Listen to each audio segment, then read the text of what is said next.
Hello दोस्तों, स्वागत है आपके मेरे नई वीडियो में। तो आज की शुरुआत मैं कहाँ से करूँ, मुझे तो कुछ समझ में नहीं आ रहा है। इस रील में भी ना मुझे कुछ समझ में नहीं आ रहा है कि मैं क्या बोलूँ, क्योंकि ये दिन ऐसा था ना, मतलब 1 मिनट की इसमें फुर्सत ही नहीं थी, क्योंकि जो हमारा अंदर वाला रूम था ना, वहाँ की खिड़की निकाल के हम वहाँ पे एक बाहर के लिए दरवाज़ा और एक अटैच वॉशरूम के लिए एक और डोर देने वाले थे। तो इतना मतलब आज का दिन ना, पूरा दिन ऐसा था, मैं आपको बता नहीं सकती।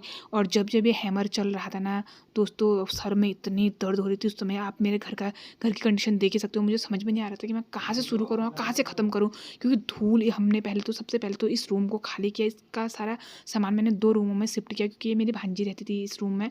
तो उसका सारा सामान हमने बाहर शिफ्ट किया और ये खिड़की बड़ी मुश्किल से निकली। मतलब 2 घंटे तो इस खिड़की को तोड़ने में ही लगे। और जब ये हैमर चल रहा था, भाई साहब, दिमाग की बत्ती ही गुल हो जा रही थी।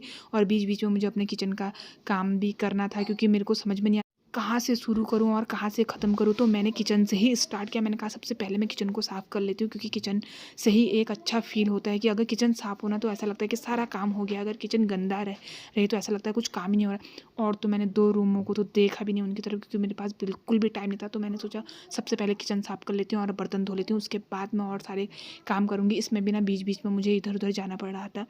बीच-बीच में देखने जाना पड़ रहा था कि क्या काम हो रहा है, क्या नहीं हो रहा। तो इसमें मैंने फटाफट अपना किचन साफ़ करके फटाफट अपने बर्तन धो लिए थे। बर्तन मेरे कम ही थे, क्योंकि मैंने आधे बर्तन सुबह ही धो लिए थे। और ये भी आपको यकीन नहीं आ रहा होगा, ये भी 11 बज गया था मुझे बर्तन धोते-धोते। तो मैंने फटाफट बर्तन धोए और मैंने अपना किचन क्लीन किया। और किचन क्लीन करने के बाद आप देख सकते हो मेरा सिंक भी क्लीन हो गया था और किचन बढ़िया से चमाचम चमक गया था। और फिर मैंने फटाफट झाड़ू उठाया और झाड़ू झाड़ू भी लगा दिया। एक झाड़ू ही बचा था, 2 कमरों में झाड़ू भी नहीं लगाया था मैंने, क्योंकि काम ही कुछ ऐसा था कि झाड़ू लगाने का मन नहीं करता, क्योंकि सारे कमरों में बिल्कुल धूल भर गई थी। और दोनों कमरे मतलब ऐसे हो गए थे, ये कमरे की तो हालत ही कुछ ऐसी हो गई थी, मतलब यहाँ पे बैठने की भी जगह नहीं थी। मतलब कहाँ बैठूँ समझ में नहीं आ रहा था मुझे तो। और इतनी थकान हो गई थी, इतने में ही बच्चे भी आ गए थे, मुझे टाइम का पता ही नहीं चला। और दोनों तो इतना सरप्राइज़ हो गए थे, उनको पता ही नहीं था ये सब होने वाला है, क्योंकि हमें भी कुछ आइडिया नहीं था कि आज ही हम ये काम करा लेंगे। तो इतने में ही फिर मैंने इन दोनों के लिए यहाँ पे जगह बनाई।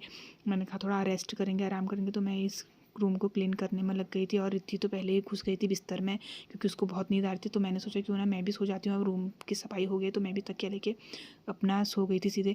तो आज का आपको मेरा मिनी ब्लॉग कैसा लगा, प्लीज़ लाइक कमेंट